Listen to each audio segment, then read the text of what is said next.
My name is Dr. John Ray Proctor. I'm a professor in the Department of Theater and Dance. Welcome to African American Women Affecting the Arts in New Orleans.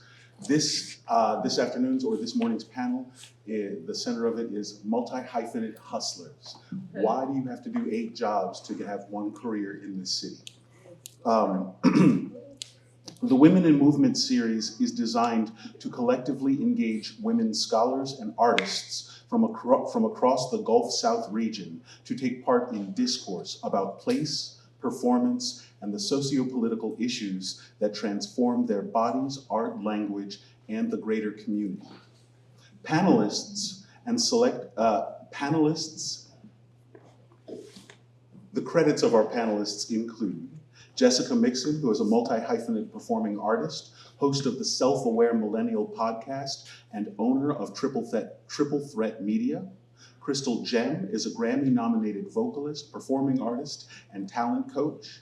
Synamin Vixen is a writer, educator, Black Studies scholar, singer, and choreographer. And Tenaj Wallace is a multidisciplinary artist and community advocate. This panel will be moderated by Dr. Denise Frazier, who is a programming director for Prospect New Orleans. She's an educator, a musician, an interdisciplinary artist, and the 2023-2024 MLK Fellow at the Massachusetts Institute of Technology. This morning's panel has been brought to you we're sponsored by Africana Studies, the Department of Theater and Dance, and New Orleans Gulf South. Without any more talking from me. Thank you so much. Hand clap for Dr. John Ray Proctor for pulling this together every single year. I want to thank all you wonderful students, faculty, staff, community members for joining us today. It's so great to see y'all and be back on this campus. And once again, thank you to Africana Studies, Theater and Dance, New Orleans Center for the Gulf South, and SLA for also making this happen. We're very appreciative. And I'm so excited to talk with these hustlers. You know, I couldn't get it's hard out here for a pimp in my mind this morning.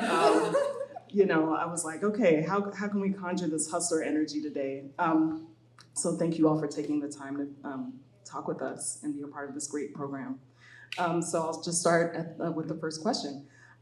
So this is a panel that is called Multi-hyphenate Hustlers, which is its own, art form and talent, hobbling things together, making things work, and people who are well-versed in so many different skills and talents. So that's something that really resonates with me, and I really appreciate all of the different hats you all wear. So what does it mean to make a living?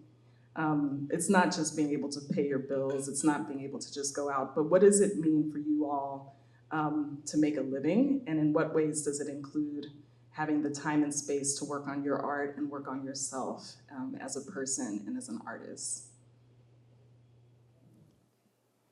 So we're starting off really, really slowly with something very simple. We'll just go down the line. Yeah, Krystal? I chose the hottest seat in the room, right by the moderator. Why did I do that to myself? Yeah, please. Thank you. That's very nice. What does it mean to make a living make a first? living first? Yeah, Okay. in your opinion. For me, especially being someone that has 5 and 6 and 7 different jobs because the price of eggs is always going up, it can be very hard to find a work-life balance. And being a performing artist, it can sometimes, from my experience, disconnect me from my own creation because it's part of the hustle. How do we manage capitalism but also fuel our creativity? That has been something that I've struggled with. But I found that by kind of forcing my own work-life balance, I'm creating a living, but that means curating my life. What do I say no to? What makes me happy? What do I actually want to pursue? And what's just gonna pay my bills for the week? What's a necessity? What's something that I need to fuel me as an artist? So curating my life in a way that is going to be useful for me in the long term, I think that's what making a living is. Because I don't know. As a creative, money can come, money can go. A working season can be what it is, and sometimes it's great, and sometimes it's not. It can be fickle. But curating your life in a way that's going to be most suitable for you and in a way that sustains your passion, that to me is making a living. Thank you. I love that work-life balance, dichotomy, and how that fits in with you curating your life versus making a living, and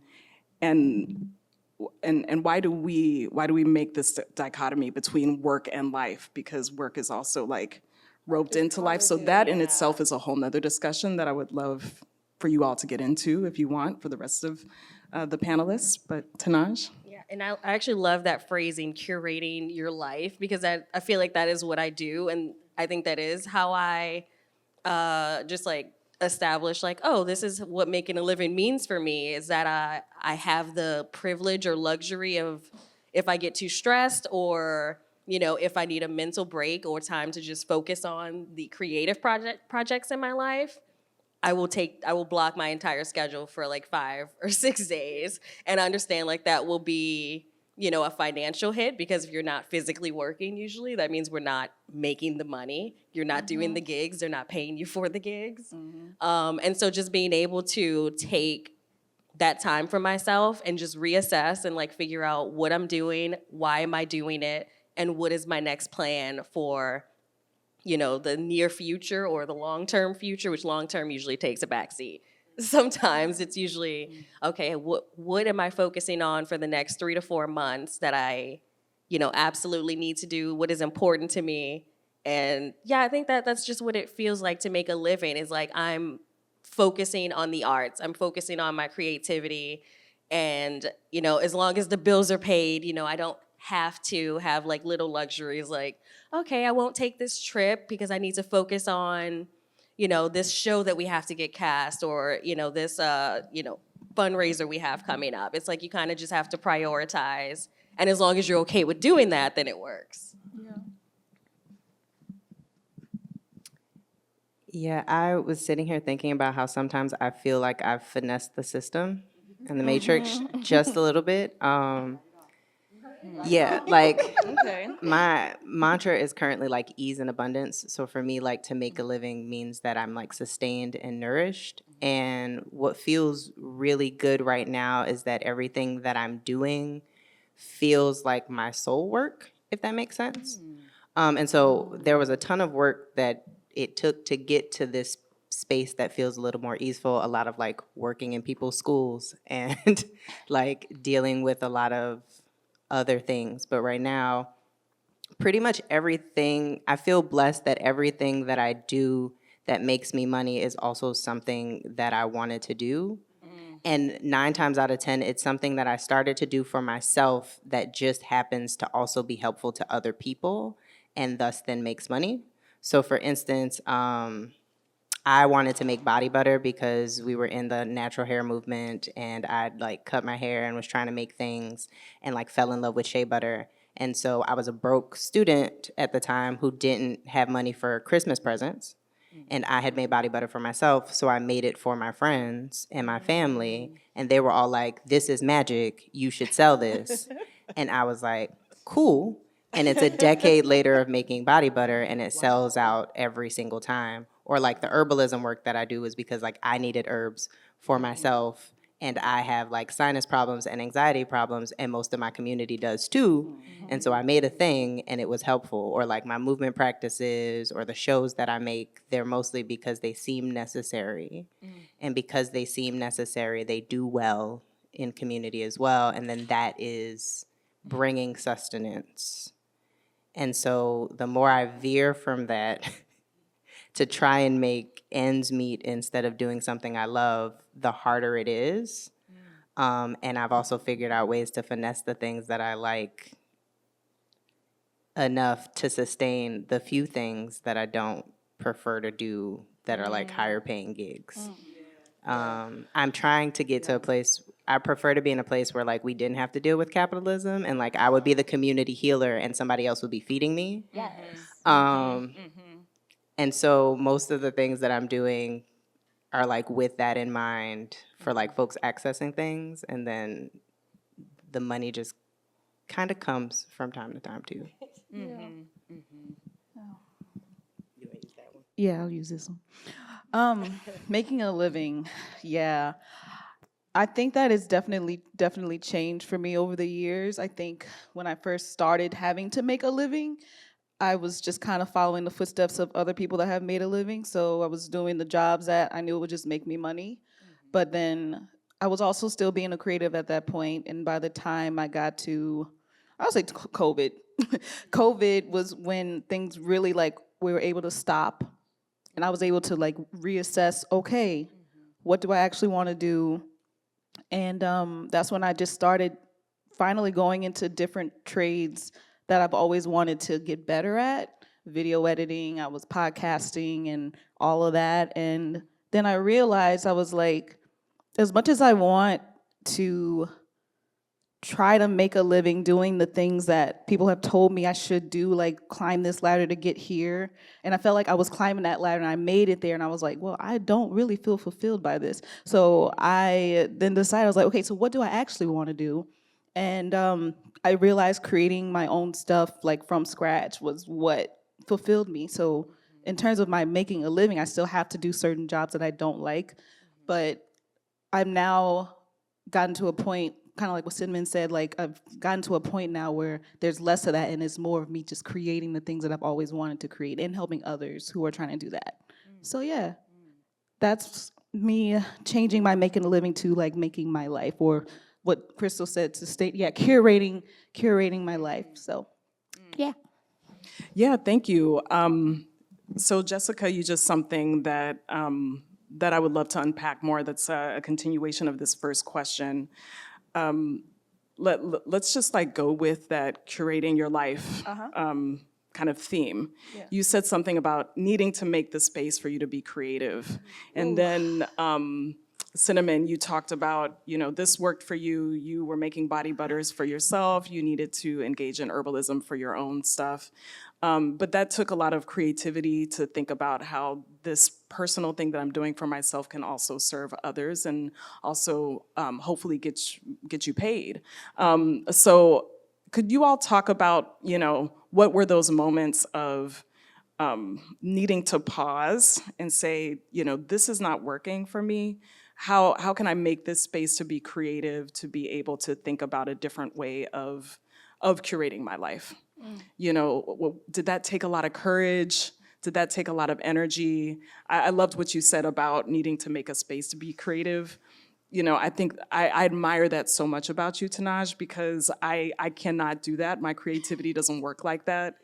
I can't make a space for it. It's like, it happens at 2:00 in the morning randomly, where I'm like, oh, I can write a whole song or something like that. But I can't set aside like a week to write music because it just has never worked. So, but it takes courage to be able to be like, I'm gonna change my life. Or I need to get more organized about how I use my time in order to, you know, devote to my creative practice. So I was wondering if you all wanted to talk about that. The catalyst for that space has unfortunately been like stress and frustration. Amen. Or big national emergencies. So, I had been teaching part-time and then full-time and then running a nonprofit at the same time and trying to like perform and doing all of that after I graduated and moved back here. And the first clue that something needed to be different was that the school that I was working at, that I'd been coaching enrichment teachers at, every year they got rid of a different enrichment program, and then the kids would throw a fuss about it, and then the next year they would bring one back and then get rid of another one. And even though I was the one coaching the enrichment teachers that year, they were like, okay, so we're not gonna bring dance back next year. And like, we know that you've done this teaching certification program. You could teach anything else you want. Like, would you like to teach social studies? And I had the year from hell during my certification program teaching English. And I was like, no, actually. And I also remembered that I didn't move back home to like teach. I moved back home to run my program, and like had graduated with a dance degree and needed to be making my own works. And so that was the thing that pushed me out of teaching and into my performer and choreographic life. And so I ended up at another school in the meantime. That was horrible again. Left that and was working part-time with KidSmart doing like arts integration, teaching residencies at the same time as I was becoming Synamin Vixen burlesque performer in the city. And that grew to the point where I was like, I'm in this teacher's lounge wanting to put rhinestones on costumes rather than like teaching kids, which I love. It's time for me to like work with adults and work with myself. And so December of 2019, Tenaj remembers, I was like, I'm going to be a full-time performer. 2019, December, I announced it to the MPN conference. All of the people who knew me were great and were excited about it. And then my grandmother passed in February, and the pandemic hit in March. And every like gig that I had been booked and busy doing, every single thing was wiped off of the face of my career for the foreseeable future. And that was the first time that I was able to like, or kind of the second after jumping off the cliff into freelancing, to be like, oh, well, actually, like, what do I need to do? How do I process this moment? Which turned into a book of poetry called Daughter of an Imp Divine, which is what that bag was. And then we open back up, and then we close back up, and then we open back up, and then we close back up. And obviously, burlesque is one of those things that closes immediately. And then we opened back up, and then Ida hit. And I was in a hotel room evacuated in Memphis, and that was the second moment where I was like, this is the 5th time that our gigs have been canceled. We're sending the same like $5, $20 to each other in these like door rates and fees and stuff to each other. I used to run a nonprofit and write grants. Like, we could be getting grants for this deeply important performing art and culture bearing work that's happening in New Orleans. And also, I need to return to my creative process of like deeper dance works. And that time of, again, being siloed from the world allowed me to start thinking about what I actually wanted to create, what resources were available to me, and start like building a thing that would then get a grant, that would then end up getting the creation fund from MPN, and is now like that whole grief book of poetry became a dance theater work, is almost about to be a film, and will be touring soon. Thanks, y'all. And so it was like both not being able to access the outer world and like the things that came with it that helped that creative process for me, and then being able to have the time to look at the outside world to see what structures then existed to potentially support that. Now that means that I have to figure out ways to carve out that time where I like pull away from the rest of the world. The snow day was another one of those moments of like creativity. And so it's figuring out for me how to create those lockdown spaces without necessitating all the other things for a lockdown. Yes. Yes. What was the question? I'm so sorry.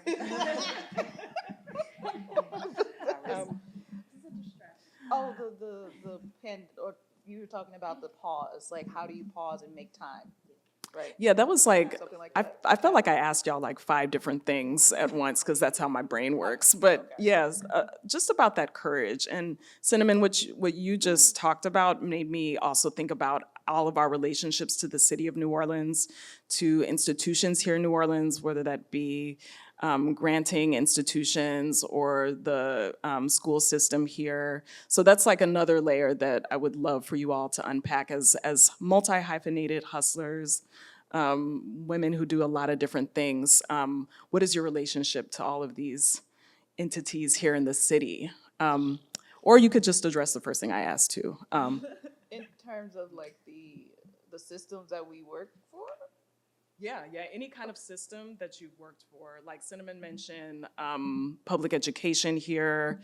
You know, there's also granting institutions like the NPN that, you know, there's different organizations that expect a certain type of creative product. And you have to kind of know how to navigate that and hobble together something that could be grant worthy that may or may not be a part of what your true intentions are. So any kind of stories or anything that you can talk about to our audience about how you all navigate that? I think I can, but not in that regard, only because most of my earlier artistic endeavors involved a lot of theater, and it involved a lot of service industry and hospitality. So I think, I don't know if any of y'all are still like working, if y'all are starting to work yet, or if you, but majority of you potentially may have already done like some sort of service industry, hospitality work, and understand the pressures of just kind of keeping the customer happy.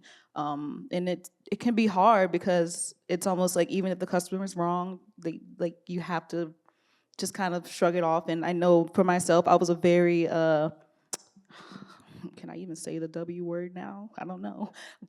Woke as a child. I was like, can I say the W word? I felt like I was very that at a very, very young age. And so being able to see just how the systems, especially in New Orleans, how it works, and like being able to kind of differentiate what's happening, what's actually happening, what I've read about in the history books, and then like figure out on a macro scale where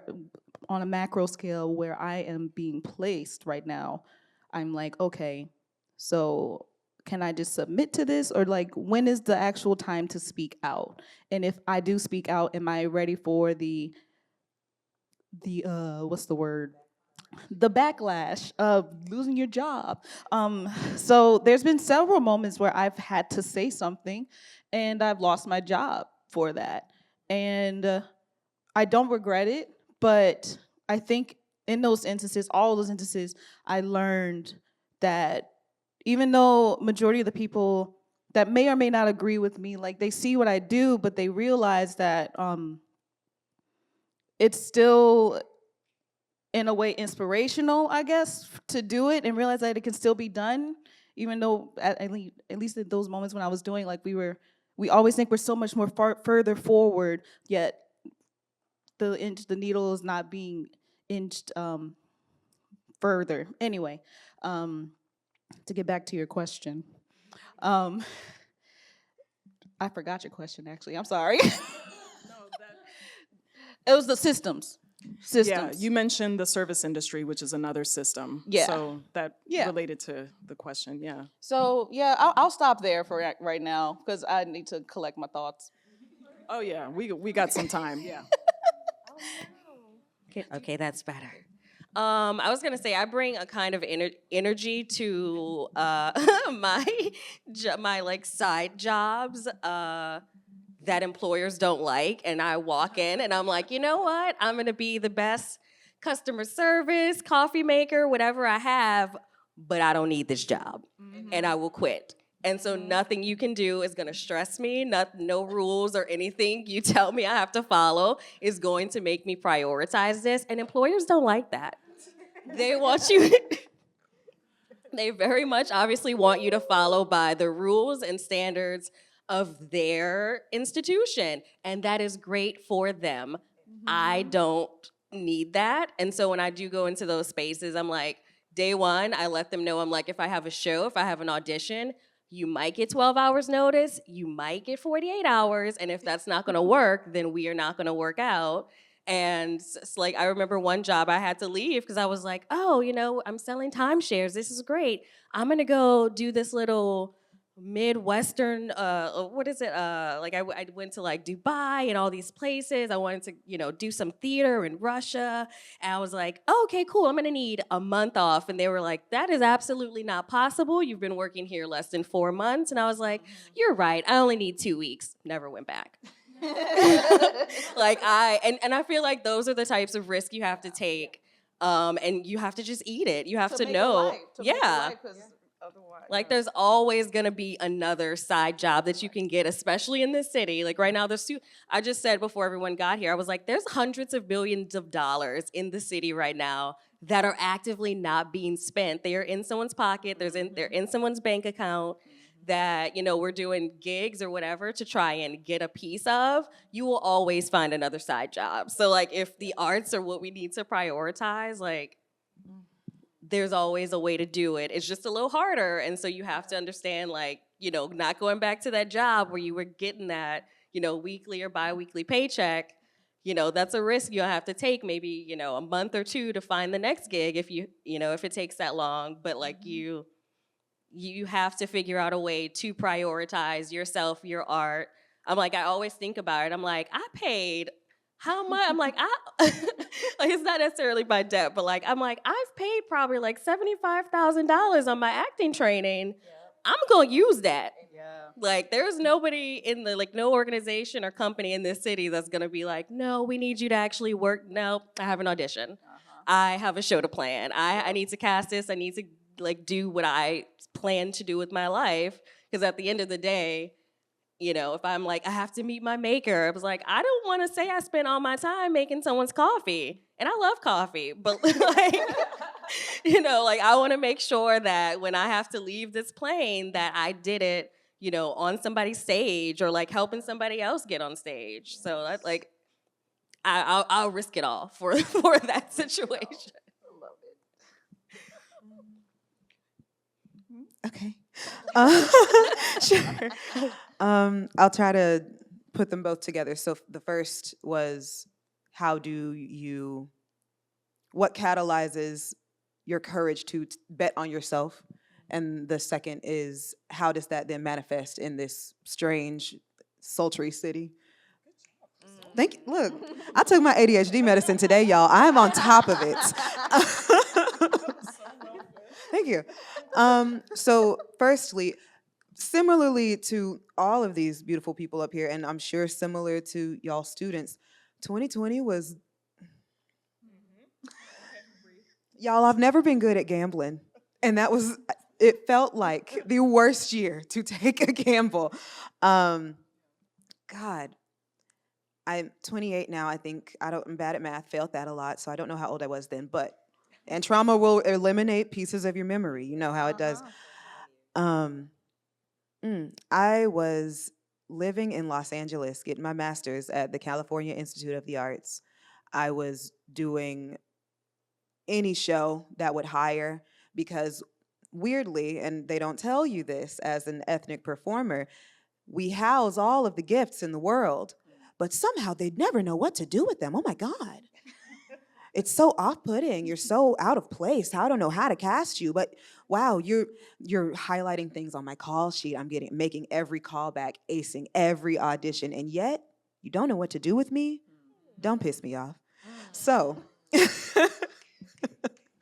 I am in grad school, getting my degree. I had just moved from the birthplace of America's music, Jackson, Mississippi. We're cousins, y'all. We're neighbors. We fight for 49 and 50 all the time. And right as I think things are gonna, okay, I'm working with John Musker, I'm doing voice lessons with Yuri Lowenthal, Sasuke's voice actor. I'm like, I can really do this. Everything it leaves. It evaporates off the face of the earth. Thanos snapped his fingers, did not know what to do. Somewhere in that, I'm in a weird emotional situation, like hair falling out, teeth falling out, don't know what to do, can't pay my bills. It's Los Angeles, inflation, there's earthquakes and fires, and I've never felt the ground move beneath my feet. I've barely had to interact with a hurricane because I'm from central Mississippi, and my grandma decides that she needs a pacemaker. So I'm like, screw this. Just got cast in a musical. I'm just gonna go home. All of my work is in the South, my networking is in the South, my community is in the South, and as much as my resume has been beefed up out West, as much as it has encouraged me to have a different kind of ambition, because I had never lived anywhere other than the South until moving to get my master's. We do things differently here. I think, like Dr. Proctor said, we said 11, but if it started at 11:15, then that's just what happened, We move differently. We move differently at home. The rest of the world emulates us and the things that we offer. We are a wellspring of talent and intellect. We give all of ourselves to the rest of the world, and yet they still don't know what to do with us. They have different kinds of financial ceilings, different kinds of products they want to curate that we make good building blocks for, but don't necessarily always fit when it comes to the marketing of the thing. So I come back home, decide I'm just gonna stop giving it to the rest of the world and invest it back into my community. And to everyone's point here, I think we are living testimonies. Let me say that first and foremost. Everyone in this room is a living testimony, but I think 2020 allowed us to truly turn inward. One, it allows us to turn inward, take inventory of who we are and what we want. Two, I think that with age, maturation, and a real development of who you want to be as an artist, especially as a Black woman, you constantly have to bet on yourself because nobody else is going to do it. So first, we have that internal reset. Second, we have that, you know what? Like Tenaj said, I done spent all this time and money investing in me. I'm going to do something with it. I have to bet on myself. Nobody else is going to do it. The courage to be okay with, y'all, I was sleeping in my car before I moved to New Orleans. Grammy-nominated artist, working with people that have founded Walt Disney's empire, sleeping in my damn car. There are so many people in this world that probably attend your university. The world is at their feet, and yet they cannot feed themselves. I said, this is terrible. I can't sustain this. I'm gonna just go back home. I'm just go back home, take care of my grandma, figure it out. And magically, the Lord was like, finally, we've been waiting on you. You're so hard-headed. You'd never listen to what I have to say. Things just started falling into place. My agency that's based in Manhattan, Elan Artists, I was like, y'all, I need my job back. I know I moved out west to go get my degree, and they were like, great, because we have shows lined up with John Legend. We need background singers for the New Year's Eve show. We need this, we need that. I'm so glad you're back home. Oh, you're right by New Orleans? Great. That's a cheaper flight than out west because that airport's too congested. It made so much more sense. I was able to be with my nephew, see my mama, oh my God, enjoy clean air that wasn't infected with smog, feel the ground beneath my feet not move. Like it felt aligned. I was able to meet you lovely people, you in particular, Jessica, thank you for betting on me. Thank you for telling me I could do things and that the world is not as scary as I perceive it. It took a lot of finally being fed up with the unsavory situation that had unfolded before me. When you get sick and tired enough of something, you decide to do something about it. And so that was my catalyst for choosing myself. How that manifested here is meeting the right people. A lot of what they don't tell you, especially in the industry, is that people work with who they like to work with. It don't matter how talented you are. It don't matter how smart you are, how much money you got, who you know, and how you allow your relationships to work for you professionally will take you a lot further. At least that's what I got thus far. I come back home, I meet the right people. They say, oh, you're doing it wrong. Let me mentor you. Let me help you out. This is who you need to work for. This is who you need to talk to, how you need to talk to them.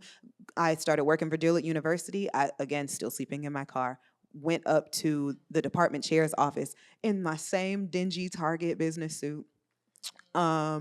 Resume in hand. It was after office hours. I was pissed. I was like, God, they're never gonna hire me.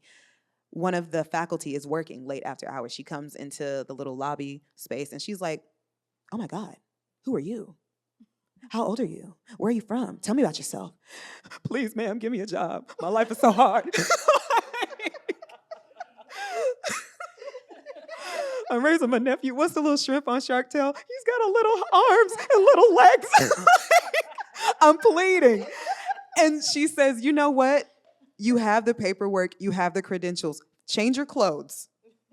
Come back on this day at this time. You need an interview in person. They're not going to email you back. This is our department chair's office hour. This is when you come back. This is who you talk to, how you talk to them, what to say. Thank you so much. I'll be right back the next day. Ordained.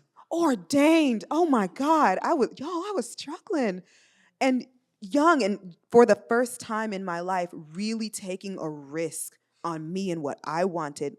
To Jessica's point, not what somebody else told me was the right thing to do, not what my mama thought was a good idea, not what my manager thought was a good idea, because they're not me. They don't have to do the thing in real life, in real time.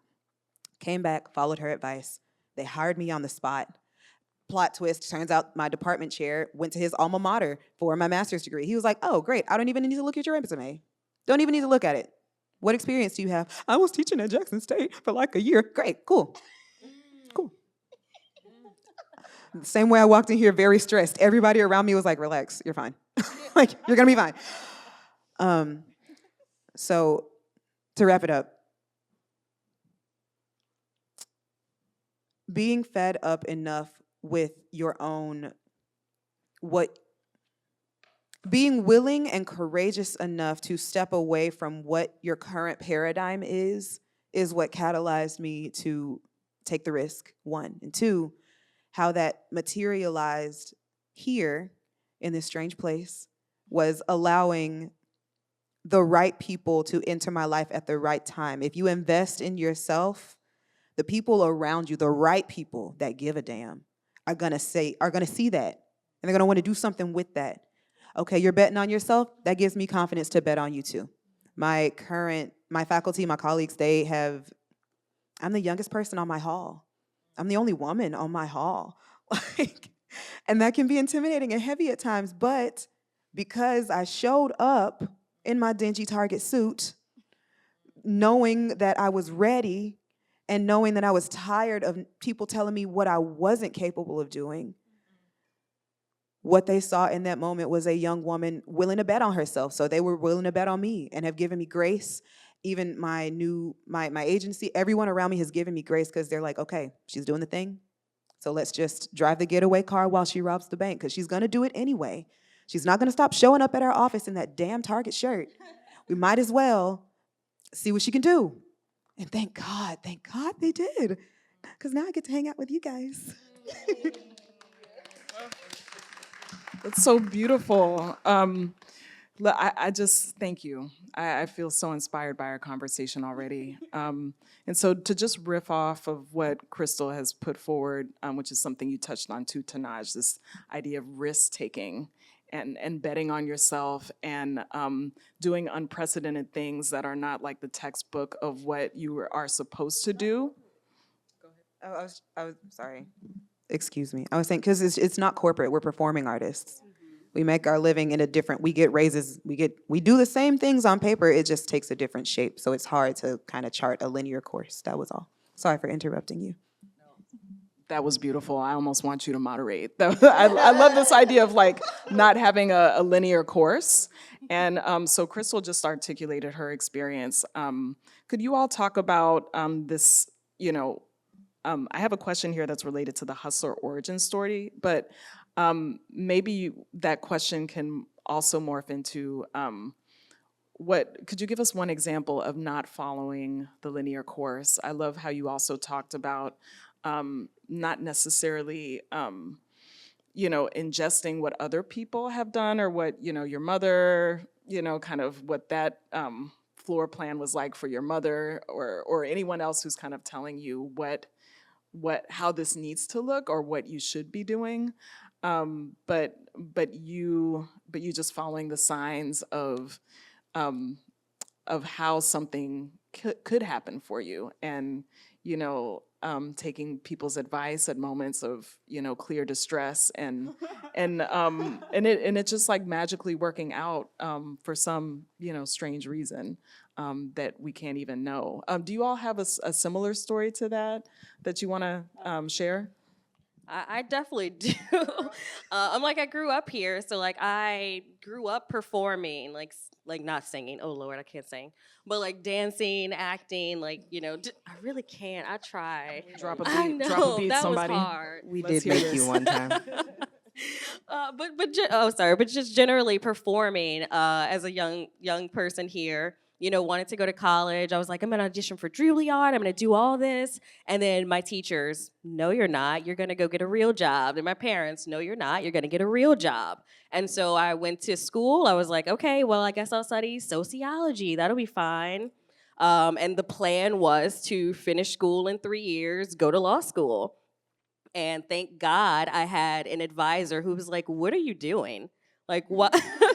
Do you like this life that you have? I was like, well, I just have to do it. I have people to take care of. I have a life to build. What's the problem? And she's like, okay, well, we can slow down a little bit. How about we start taking some classes that you actually enjoy, that might take the lift off a little bit, because you're taking some pretty heavy courses.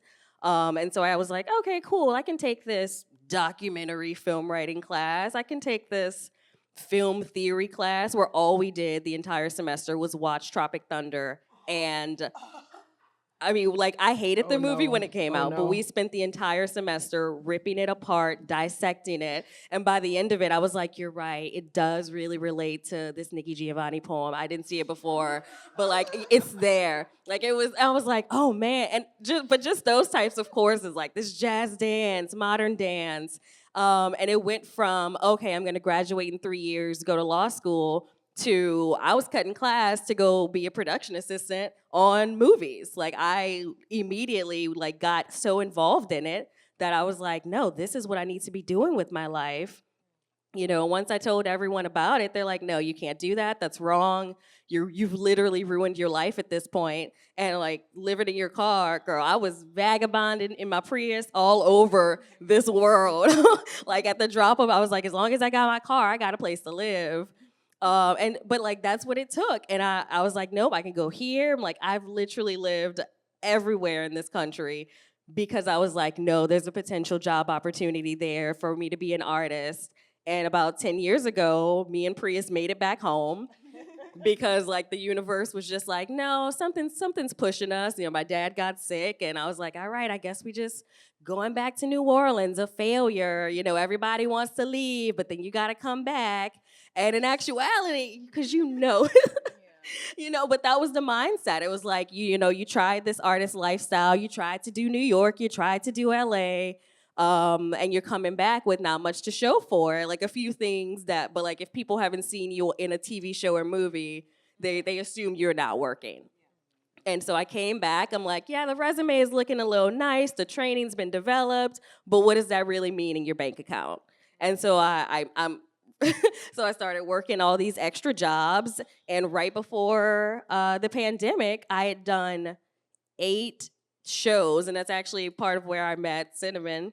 And I got to witness the birth of Synamin right before the pandemic. I think we were on tour for and Vessels. inspire my first burlesque act. Yes. To Doja Cat's Moo. Yes, that was great. Yeah. The I spent a cow. whole minute eating fries out my nose, like the viral music video.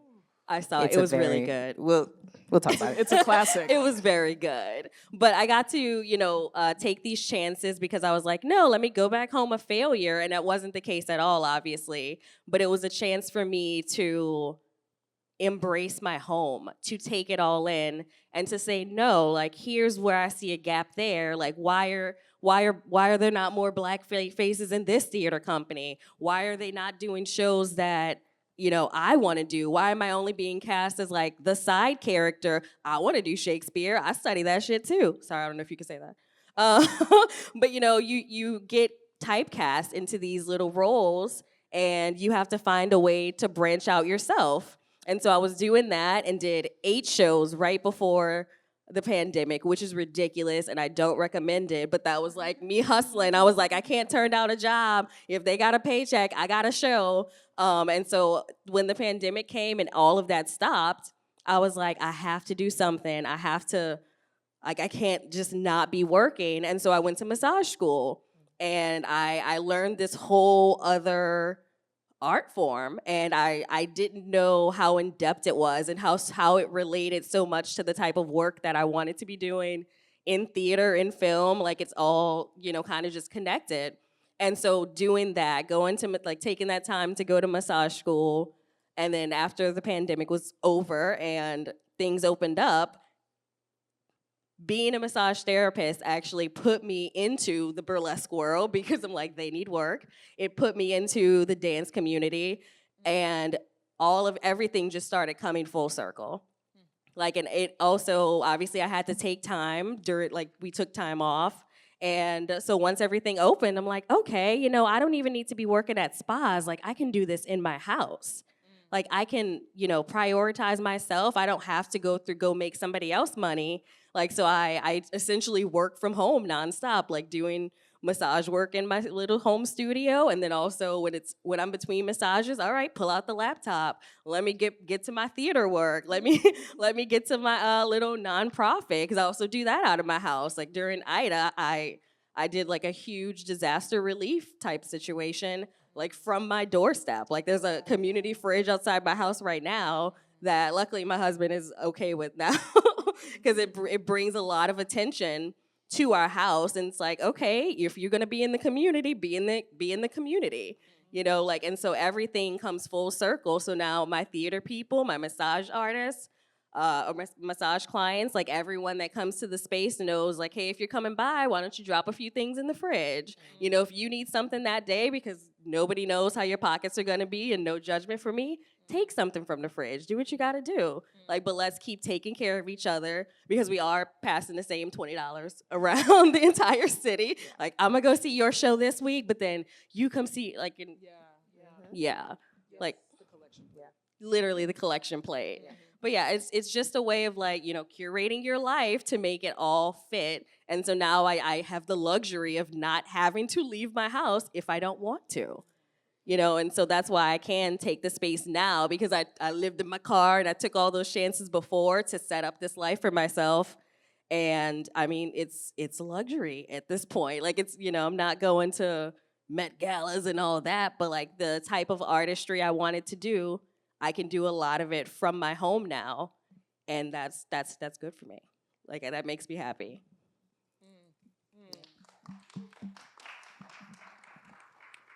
Tenaj and I have similar stories. I'm gonna talk about the cow if somebody asks about it later, because I don't want to. Please bring it up. Yes, but my dad like dropped me off at a dance class when I was 4 and was like, "Do you like this?" And I was like, "Yeah." He was like, "You want to do this?" And I was like, "Yeah." And so I started dancing, and I feel like my parents have just decided to give me to God and like let it be, because they never understand what I'm doing.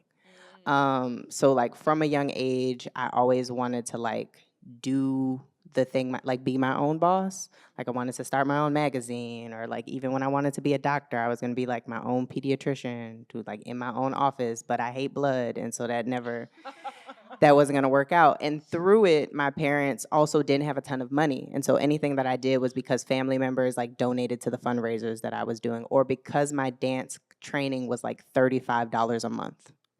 Like, but at a young age, I knew that the only reason I was able to do these things were because they were inexpensive, or that my family didn't have like any necessary amount of money. And that like has been this revolving thing in my head this entire time.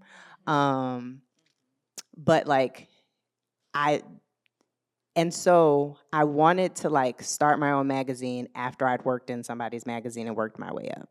I wanted to eventually own a dance school, like as this thing that happened when I acquired a mythical amount of wealth.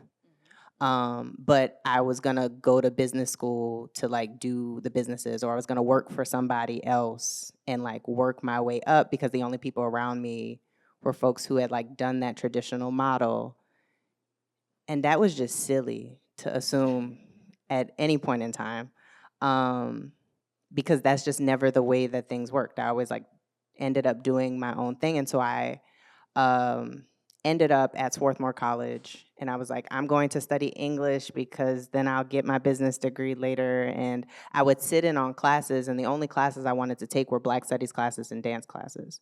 And so this conundrum of like, oh, I need to major in something specific came to a head like halfway through my freshman year, where it was just like, if every class I want to take is either Black Studies or dance, if the only English classes I want to take are cross-listed with Black Studies, and I'm at this college on scholarship, and my mom only really has to come out a couple $1,000s maybe to pay for this, then I'm just going to do what I want and what makes me happy. And my family's just like, we don't know what you're doing. We've never been to college. You're the first person. So I guess we'll see. And then I ended up majoring in Black Studies and dance. And I told my advisor in the Black Cultural Center during my interview, I was like, well, when I get this mythical amount of wealth, I want to open a dance school. And he was like, on his way out, because he was retiring that year, he was like, do it now.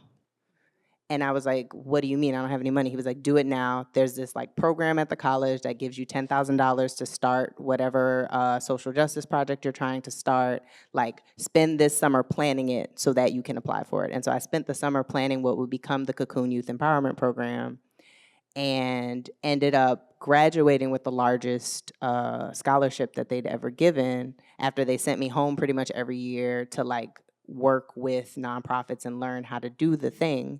And my family's just like, well, we couldn't have given you a plan for that. We have no idea how you do the things you do, but things just keep happening. And so we're just gonna step back and just let the things do. And that's kind of been how things have gone in this like kind of helter-skelter way. I need to interrupt you for just 1 second. I'm so sorry. A number of you have class and you have to leave. Please take this moment to do that. Thank you all for coming. Thanks.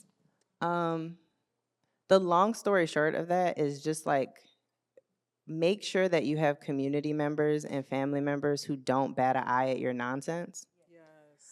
Because I had friends for a while who just like were kind of weirded out or like not supportive about the things that I was trying to do. My family was just like worried about me, but they could never tell me anything because the things that I was doing, they, one, didn't know anything about, and two, were manifesting. So like I moved home to start my nonprofit. They were like, well, we don't know how that's gonna work. I ended up teaching and then ended up getting a house through the Soft Seconds First Time Home Buyers program like my next year. And so my dad was like, you could stay with me for a year, but and like you can save money to like maybe get an apartment, and I ended up getting a house. And so my mom's like, I don't approve of this burlesque thing that you're doing like in most recent years, but she can't tell me anything because the burlesque is paying the mortgage. The like random herbalism is paying the mortgage. These tarot readings are paying the mortgage. And so you can't argue against the work that I'm doing when the work that I'm doing is actually working. And then my husband was the one who encouraged me to quit teaching because I was like, we need to make bills. And he was like, you're annoying me right now. You're frustrating me. You're tired. You're burnt out. You don't want to be at this job. If I have to figure out ways to get the bills paid while you go be a dancer and like do this work that I was doing with Tenaj, like go do that. Cause we can't, this you stressed out thing is not gonna work much longer. And so we've been like supporting each other in that way. Or my drag family now, they're like, let's do this grant. Let's do this Fringe Festival. Let's figure out the way to make the things happen. And they don't bat an eye at any of the weird or out there things that I try to do.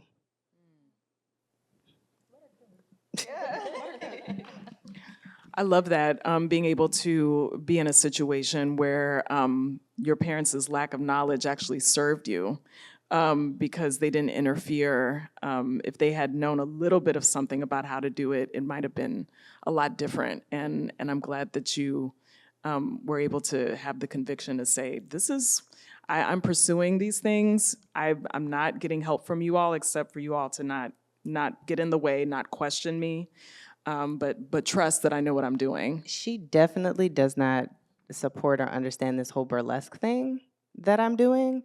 Yeah, full career culture bearer thing that's happening here. She does not understand. But then she was at one of the festivals recently, and I was dancing with Kelly Love Jones for one of her performances, and she popped up at the tail end, and people just kept coming to say hi to me as like Synamin, and then to like my husband, and she was just like, all these people know you? And I'm like, yeah, I've been in 2 documentaries, I have these shows, these things are all happening. And she just, right, but again, unless you're in a movie or a TV show, she's just like, what are you doing? And also, I don't know where this money is coming from, but you say that I guess you're famous, I guess. I guess. I actually, now I have a question. No, truly, because similarly to you, started touring, started working, and my family, we're from Mississippi, y'all. We own a dairy farm. Like, we're doctors, and we're farmers, and we're teachers, and what the hell are you doing? Why are you on all these planes? Who are you with? You are with strangers. Y'all look at your location, you're in the middle of the ocean, you're being trafficked. I don't know, how do you all, because I am still trying to navigate it, how do y'all deal with the interrogation and disappointment of pursuing your passion? Because like you say, it's like, oh, you're doing your little burlesque thing. You're doing your little music thing. I sang with John Legend, girl. Like, this is not a cute little thing that I'm just figuring out and doing for shits and giggles. Like, how do you manage the disappointment and the interrogation? How do you maintain that self-conviction? Because I'm figuring it out. I don't know yet. Therapy. No, I was especially when it comes to my relationship with my mom, because we were incredibly close before Katrina, and then because I lived in New York with her family for 2 years while she came to rebuild, there was like a rift there that like in those formative like teenage adolescent years that still is being worked on. And so part of that, and she was I used to lovingly call her a groupie. She was at every performance, everything. It was a big deal that she was able to come to my college, like, senior piece. And then as soon as I started doing burlesque, that stopped. And so part of it is an understanding that, like, she is just not, me doing the art of the striptease is just not a thing that she'll fully understand. And giving myself distance to, like, be able to do what I love. And most recently, I've started telling her about the things that are like, that I'm doing, understanding that she's never going to come to any, like, Daughter of a Nymph Divine is about her mother that passed and my grief process. And she's not seen any of the debuts. Yeah. And so, no, she was not there. You were there, but yeah, no. Yeah. And so lots of like, prayer and therapy of the mother wound is, yeah, some yelling. I was fussing at her as I drove here, and it's a work in progress, honestly. Yeah. I think I'm lucky that majority of the things that I have done creatively have not been really backfired by family and my close supportive circle. I too have done some burlesque. Have not really had much support in that, but I think that's just the nature of the art form. Yeah, I don't have as nearly as much, and I think that by the time I was not getting support in certain things, maybe okay, let's talk about this. I think when I started my podcast 5 years ago, not that I wasn't getting support like I thought, but I do remember, since it was during the pandemic times, it was by myself.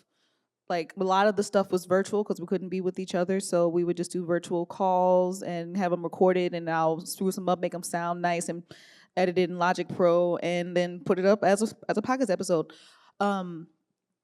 And I realized through the podcasting world that sometimes you don't receive any kind of feedback or anything for a while, because podcasts are like on people's own time, but they will eventually.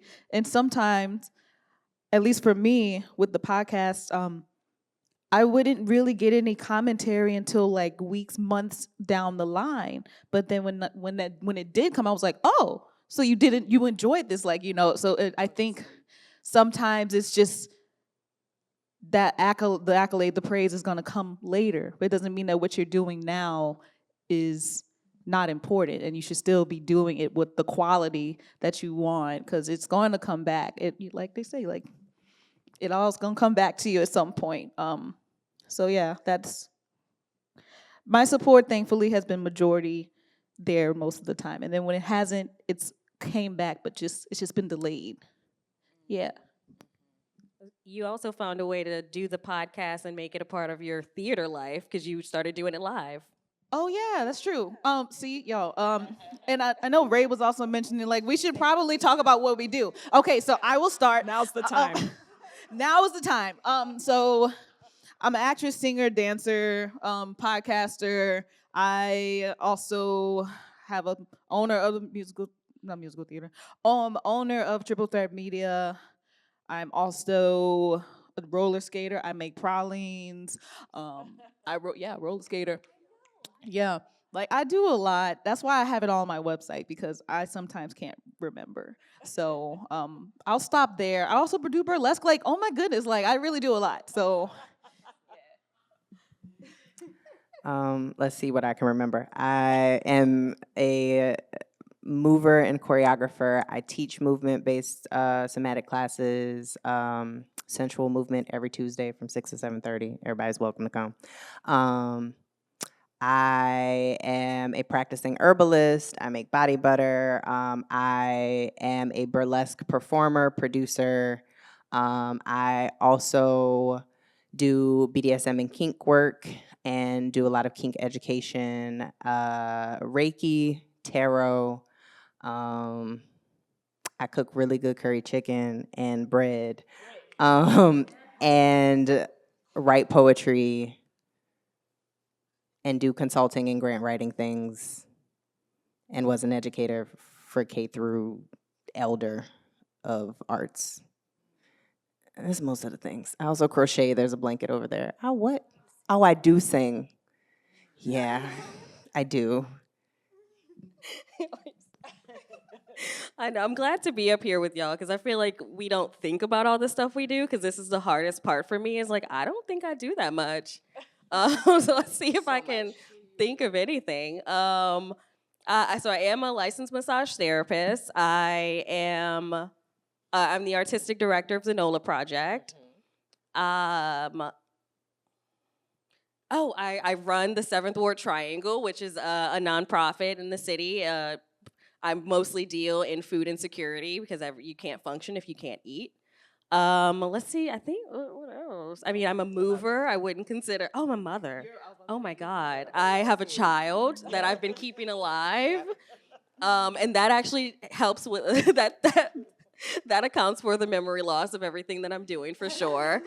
Let me think. I am an actress. I'm a director.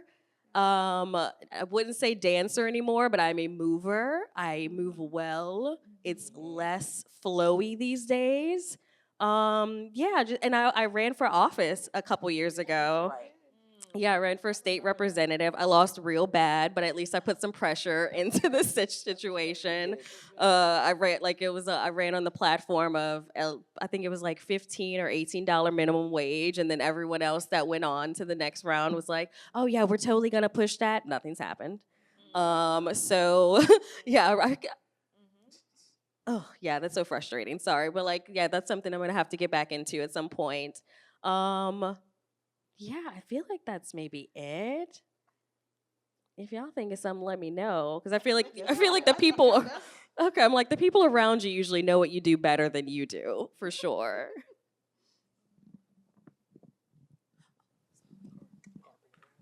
There we go. Hey again. I'm Krystal Gem Jackson. I am a full-time vocalist, performing artist, actress. I'm a speech and diction coach. I'm a visual artist. I do murals. What else? Oh, I'm a Miss America partner. I do talent coaching. My last client was Allison Wazinski. She's in the running for Miss Wisconsin. What else? I'm an auntie. Yeah. I'm the world's best auntie. I make good chicken Alfredo. I think that's it. I think that's it. What else? Oh, I'm a recording artist. I have an album out called For All Time by Krystal Gem. If y'all want to take a listen, it's on all the platforms. And I am one of 5 very skilled orators.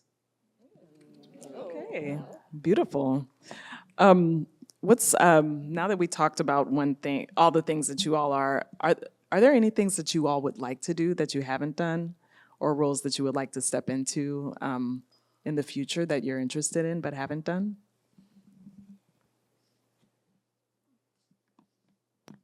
I feel like I've done it all. like not to say that I'm done, but like I'm like, no, I keep checking those boxes off. I'm gonna do it. Oh. I want to teach college classes. Like, I'm just going to say that in the building that I'm in right now, in the department that I'm in right now, I would love to teach a performance composition-based class. I've been doing performance lab with local performers on like how to elevate their acts for a stage. But I miss that part of my life, like being able to nerd out on performance. And like the tech, I've been building a movement technique, which is wild for me to say. Like sensual movement, which will probably have its name changed at some point in time, for like the past 5 or 6 years. And it's been very helpful for folks. So yeah, that's one thing. Making sure y'all heard me say it in the space.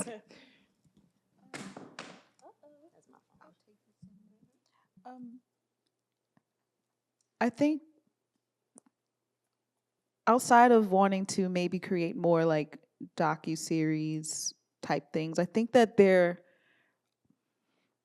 I'm from New Orleans, born and raised, and there are conversations that are had here that aren't documented that need to be documented. And I feel like I have a calling to just kind of get that recorded and at the very least put out there so that people at least understand maybe the mindsets of local New Orleanians who have maybe lived here. I'm talking primarily for people that have been in New Orleans since before Katrina. I would really like to dive into just having like mini series of locals having conversations about certain prompts. I want one for sure for Katrina, but not like the traumatic stuff of Katrina, because there's enough of that, and people love that, and that's not what I want. I want like some of the smaller things that have happened that were impactful that people remember during that time. Just get it recorded and have it out there. Another part I want for New Orleanians is New Orleanians without accents.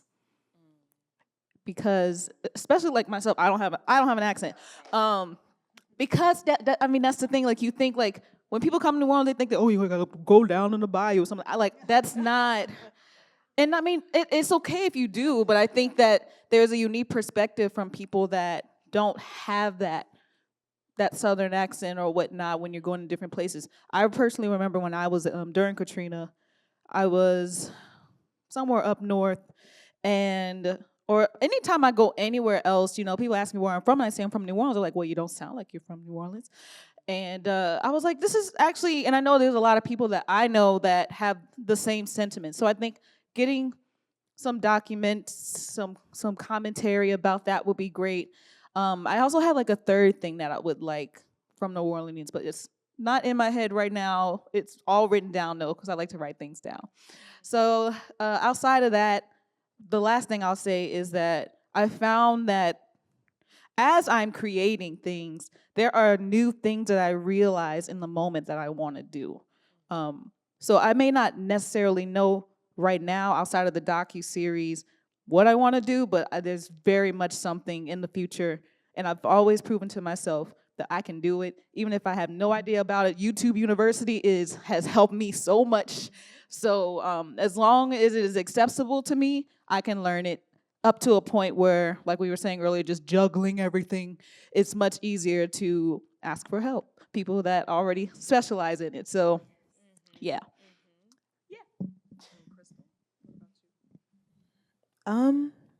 Like Tenaj said, I feel like I've done it all. I ain't done it all. But I've done a lot of stuff. I studied in Italy. I sang in Carnegie Hall. That was cool. Oh, I forgot. When we were introducing ourselves, I told a whole story. I'm a professor. I forgot that. And to that note, I think before going to acting school, y'all, at the absolute last minute, I was about to go to divinity school. I was about to be a licensed minister. So I think that would be my next steps. I'm currently pursuing my PhD. Reverend Dr. Gem sounds real good. Ooh, Dr. Gem. So those two things, just mainly because and I want to publish. I want to write some books. And I'm just now having this thought for the first time. It's been a thing bubbling in the back of my brain, and how you do all the things at once, you don't see them amalgamate into a cohesive idea until it just smacks you in the face one day. First book I want to write, 2 is all I got right now. First one is my grandma's prayers and poems. My great granny was a poet, and not many of our family have any record of that. But my grandma, all she does is write. Like, that's her thing. She a Pisces, so she be putting her feelings on paper. And I want to publish her prayers for our family, because, you need that. Oh, For generations, yeah, that's my girl. That's my best friend. There's nothing wrong with her. I just love her so much. So I want to publish her writing. And secondly, publish my own book. I'm not sure if maybe it will be like joint autobiographical and performance-based, like the artist's way, but my way.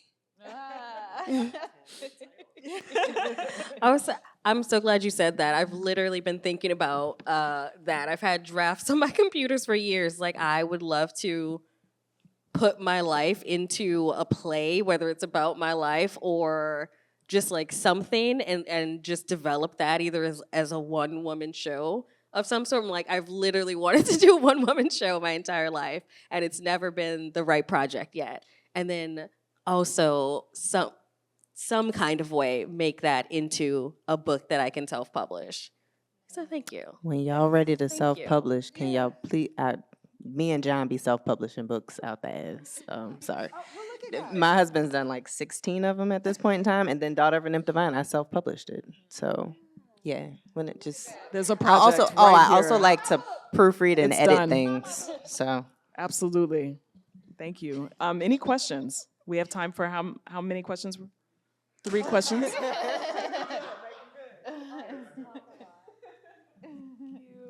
Hi, everyone. My name is Aisha Keita. I'm a political science and public health major. Thank you for being here today. So I had a question more so to like the other panelists. Tenaj kind of touched on it. My question's kind of like on like communal support, and like how you've leveraged the communal support that you've had to like help you curate your success and like your life, and like how you'll use that and like kind of give back to your community, and like how you want to be proactive in doing that. I love that so much. And so that's something that was really hard for me because, having a little backlash about what I wanted to do with my life, I tended to keep everything close to me. It's like no one can know what's going on, move in silence. And in actuality, it's the opposite. It's like literally no one can support you if they don't know what you're doing, if they don't know what your goals are. And so coming out randomly and saying like, no, I want to be a theater maker from like, this is my life. I want to be a performer. I am an artist. That's what I put on my taxes. Like, this is my job. And so people can't support you if they don't know what you're doing. And alternatively, the community is not going to support you if you don't support the community. And that's one thing, like I'm the newest artistic director of the NOLA project. And so that's one thing that I like went into this job with is, okay, like I don't know what we've been doing in the past, but I know how we're gonna move forward. And it's full face into the community. It's like, okay, career day in school, all right, let's talk to the kids. Let's do shows in the school, what Goat in the Road's been doing for years, for sure. But it's just like little things, but it has to be genuine. It can't feel like you're checking off, a little box. It has to be it just has to be sincere, like something that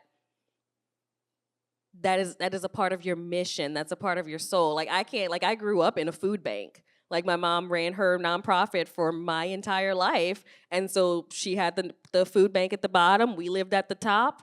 I had, this is odd to say, I don't want to call him this, but like there was a homeless man that used to watch me come home from school every day. But I felt protected knowing K9, that was his name, knowing K9 was watching me because my mom was so ingrained into the community that if anything happened to her daughters, food bank shutting down. Nobody's getting food if my family's not taken care of. And I was like, dang, that's some power right there. And not that she was like gatekeeping food. It's like, no, I have to take care of my family so that I can take care of the community. And so that's what I feel like that's probably what we all do. Like I can't imagine getting to this role and where I am in my community work and even running for office. I was like, okay, I'm gonna do this, but like was too scared to tell everyone I was doing it because it was random. But in hindsight, if I do it again, I'm like, no, I'm going full force ahead. Everyone needs to know because they need to know, why am I doing this? It's because I want to take care of my community. So in turn, I sometimes need the community to, show out for me. And so it just has to be a full circle thing. It has to be real, has to be honest, has to be sincere. We have a question right here. Hi. Is this? It's okay, it's on. You won't be broadcast, Oh, but you're being recorded. Period. Okay. Hi, I'm Jillian Ivy. I'm a dance and English major here, sophomore. And I just want to know, like, how do I dip my toe into the crazy waters of the art scene here? Like, I would specifically want to be a choreographer, and like dancer. So that might be you, Synamin. But just like, what do I need to do? How do I brand myself? How do I start that process, I guess? If you mind me asking, how old are you? I'm 19. Okay, because the burlesque world is in the nightlife world, and so some of the things are 21 and up because bars. The two things off of the top of my head of the things that I do that I would recommend, and I don't know how it aligns with your schedule, and it kind of answers the first question too. I've started doing a series called Mondays at Always over at the Always Lounge. It is Mondays from 12 to 2, and it's a bunch of mostly performing arts-based professional development classes. So next week is one on organization. We just did one on marketing and graphic design, your performer persona, all of those things are included. And they're always pay what you can, pay what you wish, whatever, right? And then I teach sensual movement over at the Always from 6 to 7:30. A Tulane class has come there to take it before. And that is all about like dropping into your body, finding what feels good and moving from there. And then I'm pretty sure all of us have open like DMs and email portals to like give more specific like resource-based things. Dancing Grounds is also a really good resource for taking classes and connecting to community. Even where you are right now, working with the Dance for Social Change students, who are mostly middle and high school students, will allow you to like build that choreographic space and also connect with community on a deeper level than just like marketing and networking for your own career. Yes, ma'am. I got it. Hi, my name is Jiva Guthrie. I'm a musical theater major at Loyola. And my question is, how do you get over like imposter syndrome? Because I feel like oftentimes like when I'm doing a role that does not like, feel like me, and of course like you're not always gonna feel like yourself in a role, I feel like it's hard for me to connect to things, and then sometimes I'll get in it. And then like recently I did for Color Girls at Loyola, and I feel like after that it was just a lot of like, trying to understand like the person I am, and not like, I play Lady in Red, so not like involving myself in that character. So yeah. I'll start because I just did a podcast episode on imposter syndrome. And I've kind of been toying with that because I've, throughout my life, experienced, and I take that back. I have not always experienced imposter syndrome. I think it was once I got a little older, I don't know what changed, but I started getting a lot more insecure. I think it was because I wasn't going all the time, where I was feeling like, oh, I'm doing great because I'm just always doing stuff. But when I was like finally starting to like not do the same, to do all of the same trades that I would normally do, and I was venturing into new stuff, I was like, oh, well, this thing over here I used to do, but now I don't feel as confident to it. Do I still audition for this show even though I haven't danced in like 2 years? Or like, and so that's when the imposter syndrome started. I was like, what is this coming from? Never experienced it, always heard about it, never really knew what the actual feeling was until then. And then within the last couple of months, I've realized, depending on what you are comparing yourself to, and once you really know yourself, you will know that, like, the imposter syndrome will not be there nearly as much, if at all, once you know who you are as an artist, who you are as a person.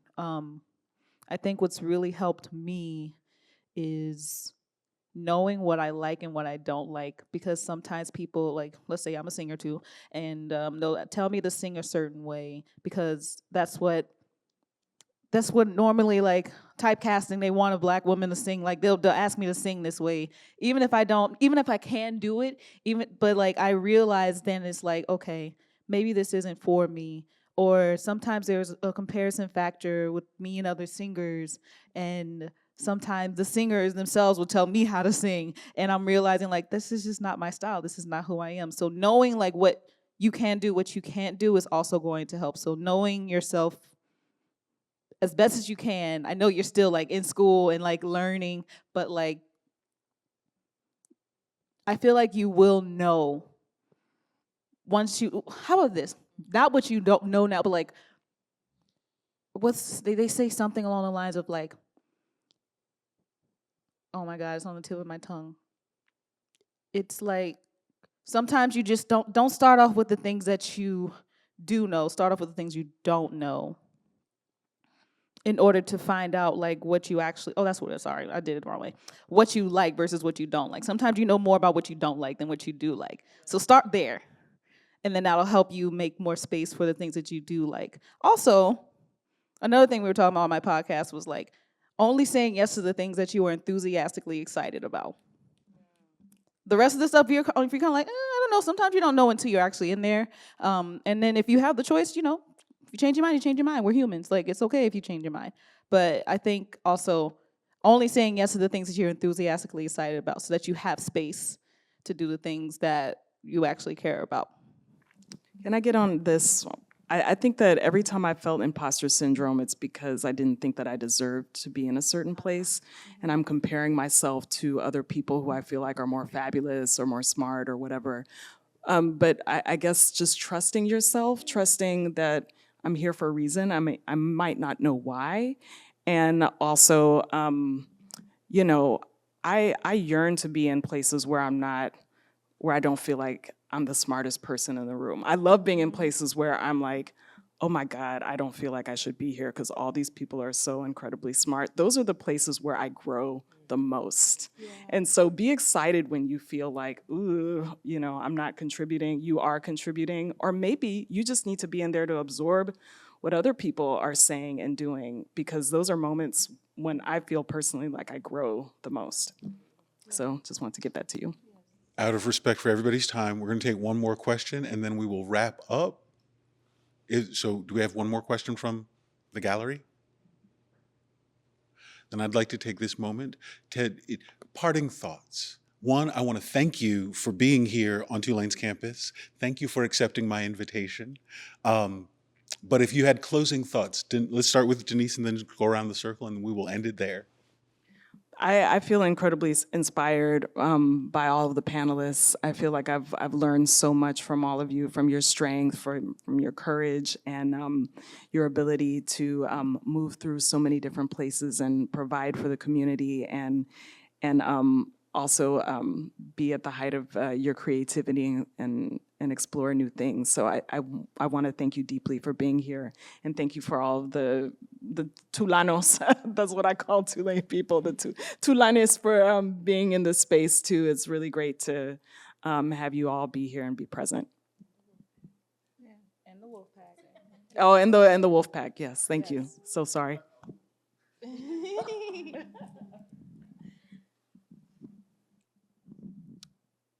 Okay, we're all going home, or I'm going to lunch. I don't know about y'all. I'd like to close with allowing yourselves to feel your stage fright and your fear and your uncertainty. Because to her point, it's a reminder that you want to do well and a reminder that you want to stand on your own too. But that is not a thing to run from. It's a thing to run into, to embrace, to be confident in your own risk, to remind yourself that your doubts are only your blessings pending. I think that any self-doubt is just your blessing still baking in the oven. I don't know. It's like when you bake a pound cake, you put the toothpick in, okay, it's not yet done, it's not yet done, I don't know. Let your cake bake. Don't be scared of it. It will be done when it is supposed to be done. Your risk is you stepping out on faith. So do it. Be bold about it. Because that's the only way you're ever going to get anywhere. And to rely on your community. Because your community is your resource. Your community will feed into you. They will give you the sugar, the flour, the eggs, and the milk for your cake. And all you have to do is bake it. And make sure it can feed the rest of your friends and that they like it just as much as you do. Listen. Okay. I think this touches on what you were saying a little bit, but when I got the invitation from Dr. Proctor, I was like, what does he want me to talk to anybody? What could I possibly have to say? And then he sent the list of who else would be here. And I was like, well, these are my people. This is my community right here. This is my group.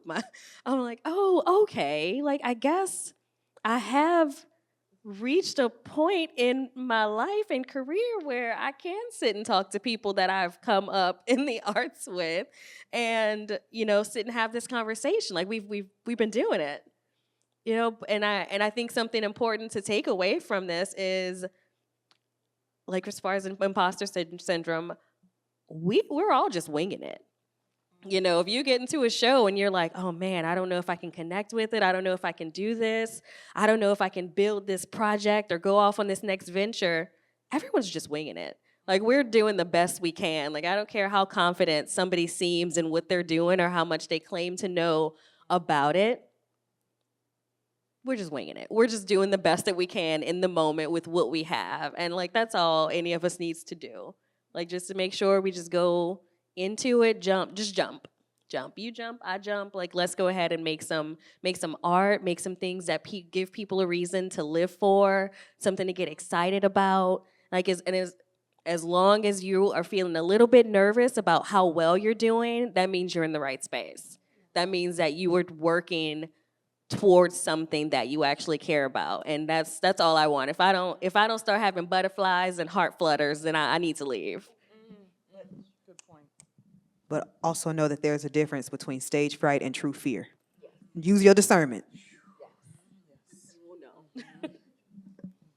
To echo all of this, my mantra for so long has been feel the fear and do it anyway.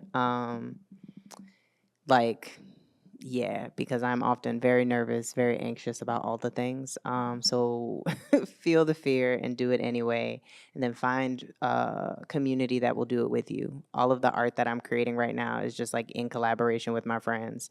Whether or not there's money attached to it is pending, but that's not going to stop me from making the art. For instance, I got my grant and then paid Tenaj for body work immediately, because that's what I needed in order to create the art that I was creating. And then lastly, like, don't be afraid to slide in my DMs or emails. Like, I'm serious about that. Whatever questions like didn't get answered here, whatever community that I can help and assist with, very much open for that, because that's how I got to this space. Kind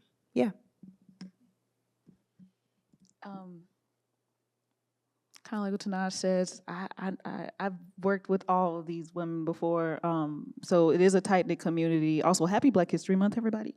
But to close, I'm going to kind of pivot a little bit, because I always think about my grandma, my late grandma who passed, which I feel like if she hadn't had to work so hard, she would have still been here. She died a couple of months before your grandma. And I just remember being really angry at that point because of that. I still am angry. But I think to just kind of, I knew she was, I have two grandmas that are, well, duh, we all do. Sorry, I didn't think about it.